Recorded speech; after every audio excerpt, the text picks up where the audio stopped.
अब इसी geometrical isomerism में अगला केस है कोऑर्डिनेशन नंबर 6। तो यहाँ भी काम हमें वही करना है, दो सिमिलर ग्रुप्स को कंपेयर करना है।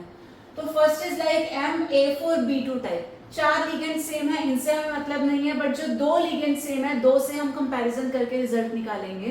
तो we have this particular example CONH3 4Cl2। तो हमें सिर्फ Cl2 को देखना है। पहली चीज ये कि ये ऑक्टाहेड्रल कॉम्प्लेक्स है, कोऑर्डिनेशन नंबर 6 है, तो 1 2 3 4 5 एंड 6, यहाँ पे 6 टोटल बॉन्ड्स बनेंगे।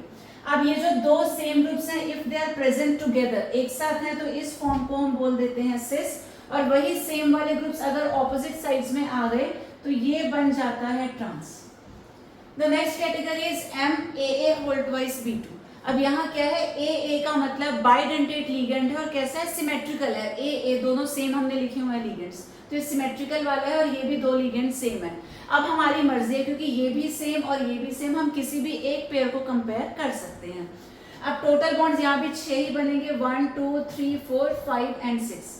अब ध्यान क्या रखना है कि ये जो EN होता है, दिस इज बाइडेंटेट लिगेंड।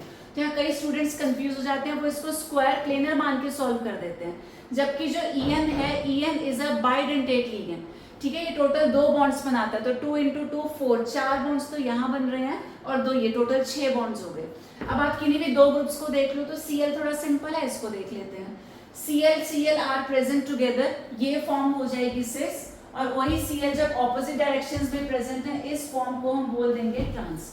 और रही बात En की, तो En क्योंकि बाइडेंटेट लिगेंड है, वो 2 बॉन्ड्स एक साथ बनाएगा। ठीक है, 2 इलेक्ट्रॉन पेयर्स वो डोनेट करता है, तो this kind of structures would be there. अब यहाँ भी एक स्पेशल केस आता है जो कि होता है MA3B3 टाइप। अब अभी तक तो मैंने आपको बताया कि 2 सेम ग्रुप्स होंगे जिनको हम कंपेयर करेंगे। यहाँ ये भी 3 है और दूसरे वाले लिगेंड्स भी 3 है, तो कैसे कंपेयर करेंगे? तो एक स्पेशल केस होता है जिसको हम बोलते हैं फेशियल एंड मेरिडियोनल आइसोमर्स। यहाँ पर हमें क्या करना है, देखिए सेंट्रल एटम हो गया कोबाल्ट, 6 बॉन्ड्स हमने यहाँ पे शो कर दिए। अब पहले केस में ये 3 क्लोरीन्स को हमने एक साथ लिखा है, एक एक्सियल पोजीशन पे है और 2 ये इक्वेटोरियल पोजीशन पे है। अगर इनको हम ज्वाइन कर देते हैं इस तरीके से तीनों क्लोरीन्स को, तो इस टाइप का ये एक ट्राइंगल बन जाता है, वर्टिकल प्लेन टाइप का हो गया। अगले केस में यही जो 3 क्लोरीन्स हैं, ऑल द 3, ये तीनों जो है इक्वेटोरियल पोजीशन पे प्रेजेंट है। इन्हें अगर हम ज्वाइन करके देखें तो ये अलग टाइप का प्लेन यहाँ पर बनता है जो कि हॉरिजॉन्टल नजर आ रहा है। तो ये होता है फेशियल FAC आइसोमर, और जो ये इक्वेटोरियल वाला हॉरिजॉन्टल हमको नजर आता है, इसको हम बोलते हैं MER, यानी कि मेरिडियोनल आइसोमर। तो ये 3 है कोऑर्डिनेशन नंबर 6 के केसेस। तो जहाँ पे 2 लिगेंड सेम है, इन्हें कंपेयर करेंगे, वो एक साथ होंगे तो सिस, ऑपोजिट साइड में होंगे तो ट्रांस।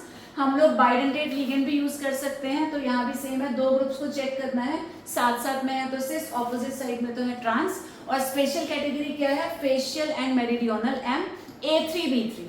तो एक एक्सियल पे और 2 साथ में इक्वेटोरियल पे, तीनों साथ साथ हैं, तो ये बनेगा फेशियल आइसोमर। और जब तीनों इक्वेटोरियल पोजीशन पे हॉरिजॉन्टल प्लेन है, तो इट विल बी मेरिडियोन।